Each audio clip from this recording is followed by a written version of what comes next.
मथुरा की हर गली में, गोकुल की हर गली में, मथुरा की हर गली में, गोकुल की हर गली में, लाला को ढूंढती हूँ दुनिया की हर गली में, कान्हा को ढूंढती हूँ दुनिया की हर गली में। अब हम छठा अध्याय शुरू करेंगे और 5वें अध्याय में हमने ये देखा कि भगवान जी ने ये कहा कि मेरा निवास भक्तों के हृदय में होता है और जहाँ सत्संग कीर्तन हो रहा हो वहाँ तो भगवान अवश्य ही आते हैं। और कलयुग केवल नाम आधारा, यानी कलयुग में केवल नाम संकीर्तन करें उससे भी हमें भगवान जी की प्राप्ति हो जाती है। तो अब छठा अध्याय शुरू करेंगे। जिसके सुनने से सब पाप नाश हो जाए, जिसके सुनने से सब पाप नाश हो जाए, कार्तिक महात्म का लिखो छठा अध्याय, कार्तिक महात्म का पढ़ूं छठा अध्याय। अब नारद जी बोले कि जब 2 घड़ी रात बाकी रहे तब तुलसी की मृत्तिका यानी तुलसी की मिट्टी, वस्त्र और कलश लेकर जलाशय पर जाए। कार्तिक में जहाँ कहीं भी प्रत्येक जलाशय के जल में स्नान करना चाहिए। कार्तिक में जहाँ कहीं भी प्रत्येक जलाशय के जल में स्नान करना चाहिए। गर्म जल की अपेक्षा ठंडे जल में स्नान करने से 10 गुना फल होता है।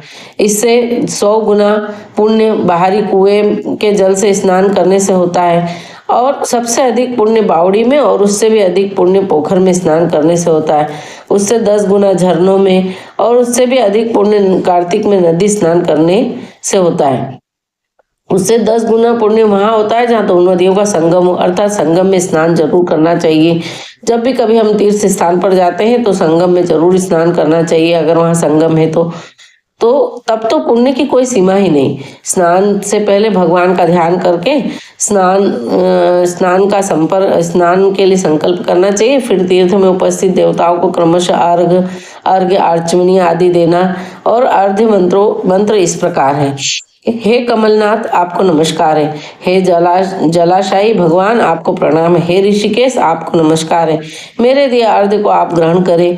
वैकुंठ, प्रयाग और बद्रिकाश्रम में जहाँ कहीं भगवान विष्णु गए हैं वहाँ उन्होंने 3 प्रकार से अपना पांव रखा है।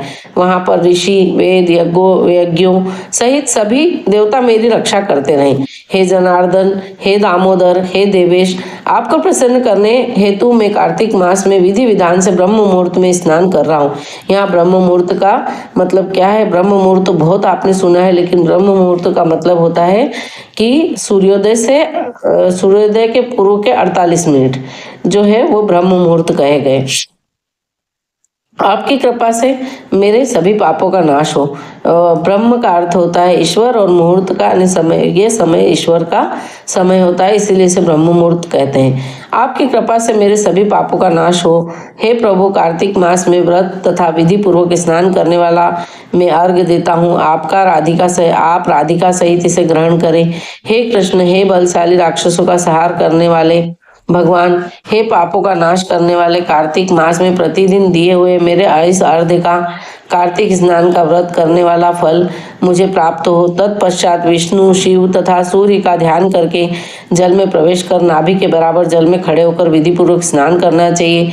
गृहस्थी को तिल और आंवले का चूर्ण लगाकर तथा विधवा स्त्री को व यति को तुलसी की जड़ की मिट्टी लगाकर स्नान करना चाहिए। सप्तमी, अमावस्या, नवमी, त्रयोदशी, द्वितीया और दशमी आदि तिथियों को आंवला तथा तिल से स्नान करना वर्जित है। स्नान करते हुए निम्न शब्दों का उच्चारण करना चाहिए। जिस भक्ति भाव से भगवान ने देवताओं के कार्य के लिए 3 प्रकार का रूप धारण किया, वही पापों का नाश करने वाले भगवान विष्णु अपनी कृपा से मुझे पवित्र बनाए। जो अक्षुण्ण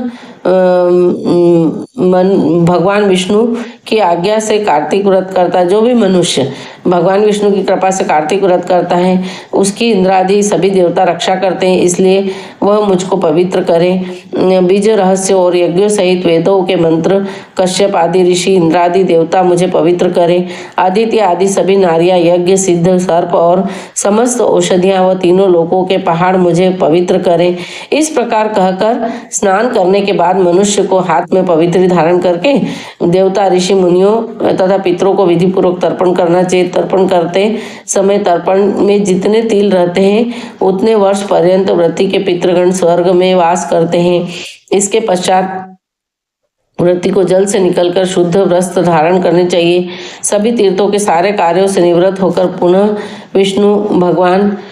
विष्णु का पूजन करना चाहिए। सभी तीर्थों के सारे देवताओं का स्मरण करके भक्ति पूर्वक सावधान होकर चंदन फूल और फलों के साथ भगवान विष्णु को फिर से अर्घ्य देना चाहिए। अर्घ्य का मंत्र इस प्रकार है। मैंने पवित्र कार्तिक मास में स्नान किया है। हे विष्णु, राधा के साथ आप मेरे दिए गए अर्घ्य को ग्रहण करें। तत्पश्चात चंदन फूल और तांबूल आदि से वेद पाठी ब्राह्मणों को श्रद्धापूर्वक पूजन करें और बारंबार नमस्कार करें।